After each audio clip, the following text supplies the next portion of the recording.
even Jeff Meacham and Aaron Riff kind of talked about this in their prediction show.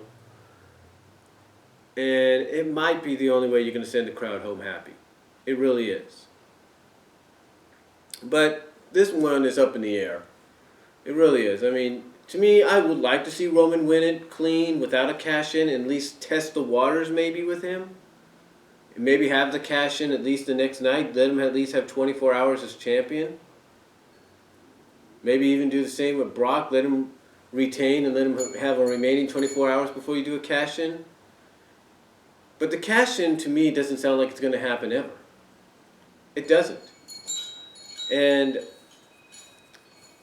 to me, again, it's all up to what WWE decides to do. But like I said, the two other matches I mentioned, the U.S. and Intercontinental matches, those will determine whether or not Brock remains. Because if Daniel wins and John wins, then Brock's remaining. And those championships are going to be the only championships that might mean anything for the company should Brock remain and retain. Those would be the only championships that would mean anything. Those are the only championships that you could likely elevate to main event status because of the people wearing them. But we'll just have to wait and see where they go with it.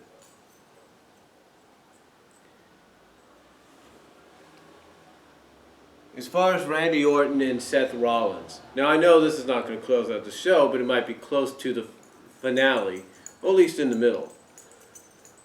I think this will be a decent match. I think Randy and Seth will definitely create some magic in the ring. I know a lot of indie fans are hoping for Seth to win because it would help elevate him, but he's already won twice at WrestleMania as part of the Shield. So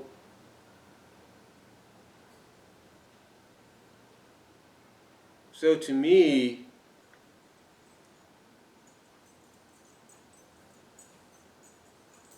like I said, he's already won twice as part of the Shield.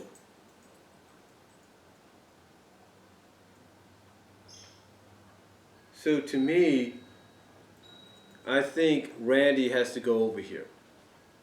You want to come full circle with the comeback and the revenge, have Randy go over in what would be a great matchup. Here's what you do. And I think this is what they're planning to do. Have Randy in a position to where Seth goes for the Phoenix Splash again, just like he did at the Royal Rumble. But instead of hitting it like he did on John Cena, have Randy pop up and hit him with the RKO right as he's about to hit.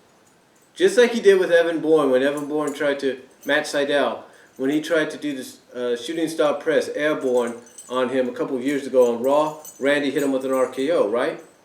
In midair. Have Randy do the same thing. And I think that's what they're planning to do for him to gain the victory here. Have it happen that way.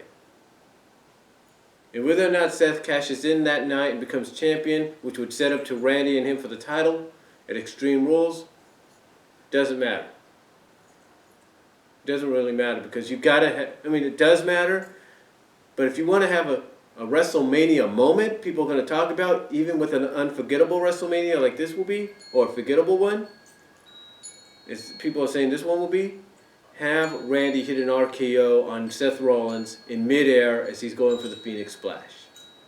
Have him do it. I guarantee you'll get people talking about that, among other things involving WrestleMania, should it surprise people.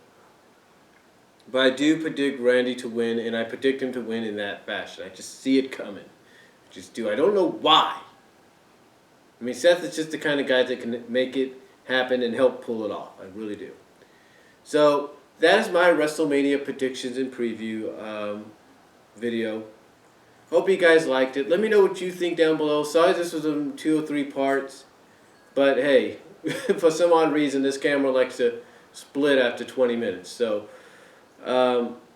especially in SP, in high quality 1080p 60 frames per second mode. So, but basically those are my thoughts on WrestleMania this year.